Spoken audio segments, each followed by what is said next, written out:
Esiste un'emergenza Agrigento che va affrontata e va affrontata per intero, quindi rassegneremo stasera al Presidente della Regione che se la sua rivoluzione è iniziata noi ne vogliamo fare parte.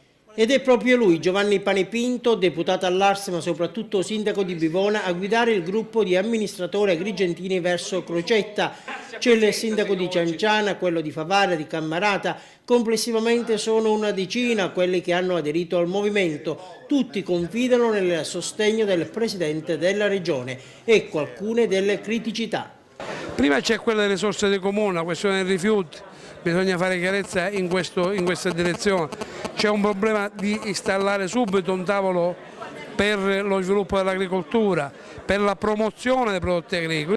Messe sul tappeto le principali emergenze, toccherà ora al governatore dare delle risposte. Alcune le ho già date, spiega, sul fronte delle risorse ai comuni quasi tutti al collasso. Crocetta precisa. Abbiamo cominciato a dare una svolta molto seria su questo, chiudendo la programmazione europea in 3 settimane, cominciando a fare pulizia dentro la regione, cominciando a pagare i comuni, trovando le risorse per i precari, cominciando il risparmio e cominciando contestualmente la battaglia contro la corruzione, perché poi se non ci sono i soldi è perché le cricche e le casse al potere hanno divorato, diciamo, tutta la ricchezza della regione.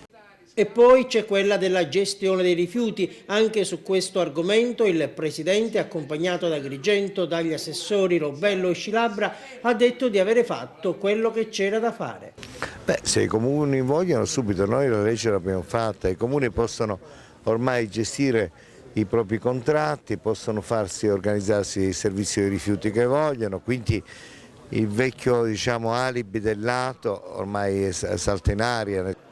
Ed essendo ad Agrigento è inevitabile il riferimento al problema del centro storico e della cattedrale. Stiamo pensando ai primi interventi che impediscono proprio lo smottamento della frana. Fra l'altro noi abbiamo previsto per quest'anno in modo straordinario delle bellissime somme per quanto riguarda il dissesto idrogeologico. È chiaro che noi salveremo Agrigento, non permetteremo che né la cattedrale né il centro storico di Agrigento crollino.